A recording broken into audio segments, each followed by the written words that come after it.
Perhaps the greatest myth of the First World War is that the dogfights of the great aces were crucial to the outcome of the war. In fact, what air power did in World War I was simply make the war worse. It was not a war winner. And by worse, I mean by they simply made it greater number of casualties because they removed the element of surprise. With surprise, the war would not have lasted nearly as long as it did. The fascinating thing is that they sometimes forget that what really proved itself in the First World War was tactical air power. In other words, the short-range bombers, the reconnaissance capabilities of these two-seat, single-engine planes, the development of cameras to take pictures in depth of the front line. All these things are very, very important and are important harbingers of the future, that the airplane is going to be very important in future wars. In 1918, America's first joint air and ground offensive was launched on one of the last German strongholds on the Western Front, Saint-Mihiel, southeast of Verdun. 1,500 British, French and American aircraft streamed over the lines in early September, against half as many German planes. Any kind of individual effort was eclipsed by the huge numbers of attacking forces. What you see ultimately with Saint-Mihiel is the mass.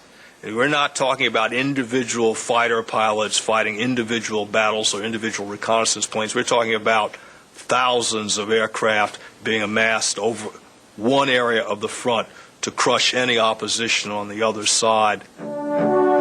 Ironically, the Germans by now possessed what is considered the premier fighter of World War I, the Fokker D-7.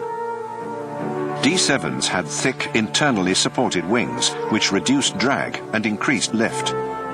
Their high-compression BMW engines made them a tough competitor at high altitudes. The D-7 was capable of maintaining an altitude of 20,000 feet at this kind of an attitude of attack, so it could fire up into you. And it could hang on the prop and stay there and not lose altitude, which was absolutely incredible. But the German war machine was now exhausted. Despite operating these excellent aircraft, the air arm did not possess enough fuel or replacement pilots to defend against the Allied onslaught. We had really learned our stuff, and we shot down a lot of planes.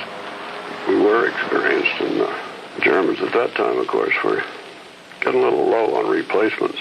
So I'm sure the level of their pilot experience at that time wasn't as good as ours by a long shot. Eventually, victory in the air war was largely tied to numbers.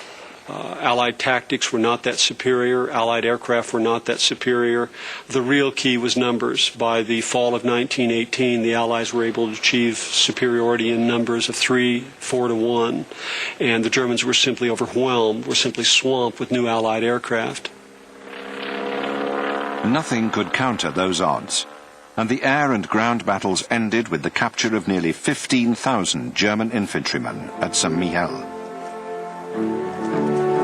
Infantrymen actually commented, since there were 3 Frenchmen and Englishmen for every 2 Germans, they were bound to win in the end, even if everybody had to be killed to prove it.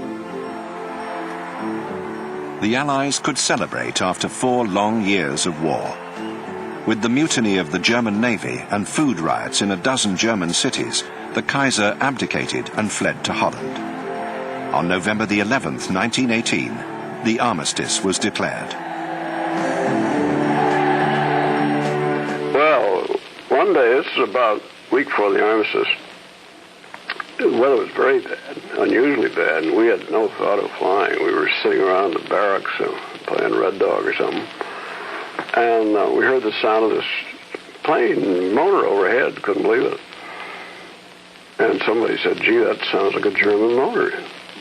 So we whisked out, and here, sure enough, was this Fokker D-7 flying around the field about 50 feet up. And the mechanics came out and started throwing rocks and shooting .45s. And eventually he came around and landed.